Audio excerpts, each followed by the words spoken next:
Generally, politicians use the word "badlav ki rajniti." We call it in our studio anti-incumbency or voter fatigue. Did you see any sort of a voter fatigue or anti-incumbency? See, as far as this entire campaign is concerned, what I could sense on the ground was that yes, there are issues which have been raised about jobs, unemployment, development of Bihar, and other things, which are certainly being discussed.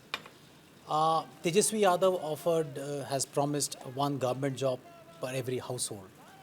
Now, the question is whether people are buying that or not. So, depending on their experiences over the last 20 years, the way the state's politics has spanned out, I got a sense that Nitish Kumar still holds a very high credibility as far as the electorate is concerned on the basis of his performance. What I could sense was that probably the sort of anti-incumbency that he faced in 2020, 5 years back, that was probably more as compared to this time around. And How has he renewed himself? If you're saying that, see, I think it is also the framing of an election. How the opposition has, I mean, the BJP and JDU have framed this. What do you see in this election? What is the larger framework? This election is essentially about Nitish versus Lalu once again. I mean, do you see it as on the ground Tejashwi versus Nitish? No. I think Lalu was absent in last elections. He was not RJD tried to, if you look at RJD posters, banners, hoardings, there is no prominent Lalu Yadav there. There is Tejashwi Yadav. They would want to move away from that legacy of Lalu Yadav. But BJP and NDA have sort of reiterated that. So when it becomes again, so interesting, when the elections were announced, I mean, I wrote a piece also, and I would say it again, that it's yesterday once more. People would want to move ahead. There are issues which have been raised. There have been disruptions by Jan Suraj and Prashant Kishore's party.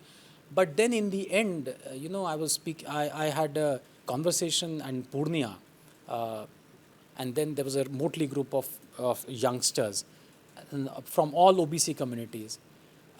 Yes, they are looking for jobs, they are looking for everything. But then the caste pull and the backlog and the memories of the past are such that, it's still holding them back. It's still holding them back. I'm joined by Ashwini Kumar. Manish also joins me. What is the reason that anti-incumbency is not in play? Badlav ki Rajniti is not in play. See, if you look at, I would like to agree with Sumit, in fact, I was with you in 2020 channel and then cut to 2025. As a political scientist, let me spell out very quickly something very interesting and strange about in Bihar politics.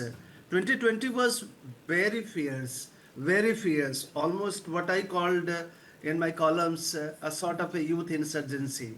And they nearly, dislodged, Nitish Kumar, nearly. I mean, like I remember, the vote going to the wire, possibly like, the Dhoni's 6 in 2020, it became a 2020. This time it's a 50-50 over match, So if you look at, test cricket and 50-50 and, I'm using Ashish Das' insight about politics and cricket, using metaphorically. So this time that intensity, that ferocity is missing in Bihar election. Let's admit to that. I also travel widely and I spend time in the villages also, including, Chhat Puja, etc. Because one reason is a structural, in terms of the management of election, Karthik, because the campaign time is very short. And the Chhat Puja, halted that intensity, because of the religiosity and the divinity associated with Chhat Puja. Imagine, Chhat Puja emerging as the most powerful metaphor of both maternal agency and also the politics of Bihar. So one thing is clear that this election, I would not say using Rajni Kothari's famous phrase of plebiscitary politics. Not at all. Not at all. So you are missing the intensity. Or secondly, this is a normal elections, what we call normal election. And on the ground, and also in terms of the elite discourse and narrative of social media, looks like a politics of continuity, which I've been referring, the deepening of the process. See, Biharis are, first time in their living history, across generations are realizing this, also evolving, subnational, Savalda used to say that, where is this Bihari now?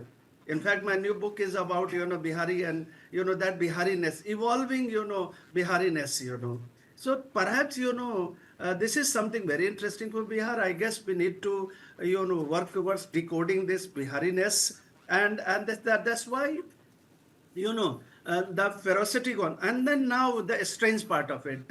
Somehow what has happened, the intensity has shifted towards, Jan Suraj, because everybody is talking about Jan Suraj, but nobody is voting for Jan Suraj, that's the puzzle of Bihar election 2025, Okay. His article is they have generated awareness about migration, youth impatience, generational shift, industry, etc., and more about, shift, as I mentioned elsewhere, from a vernacular modernity to a cosmopolitan modernity. Okay. So in urban Bihari are looking at and wanting to test that cosmopolitan modernity rather than just, go Okay. back and look at, Tekua culture, I'm using Tekua in a different sense also.